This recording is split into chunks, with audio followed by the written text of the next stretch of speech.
Кәсіпкерді жөн жосықсық түртпекшілеурігері тосқауыл. Бүгін бас прокуратура мен ұлттық кәсіпкерлер палатасы өзара әріптестік орнату туралы меморандумға қол қойды.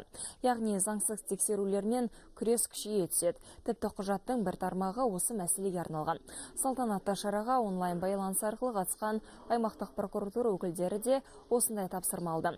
Яғни бас прокурор жергілікті кәсіпкерлер палатасы мен құқық қорғау өкілдерін өзара байланысты нығайту қажеттігіне баса назар аударды.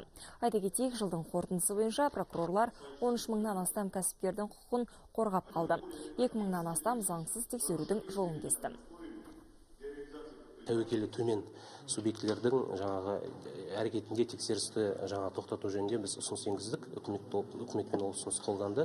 Яғни, егер кәсіпкер өзінің қызметінде ешқандай бір бұзушылық жасамаса, және ол бұрынғы тексерілгендердің нәтижесі бойынша егер ол кәсіпкердің қызметінде ешқандай бір бұзушылық анықталмайтын болса, ондай кәсіпкерлер жоспарлы тексеруден аластатылатын болады. Егер мемлекеттік органның қызметкері кәсіпкердің қызметіне заңсыз келіп тексеретін болса, онда ол оны сыбайлас жемқорлық фактісі ретінде тіркелетін болады.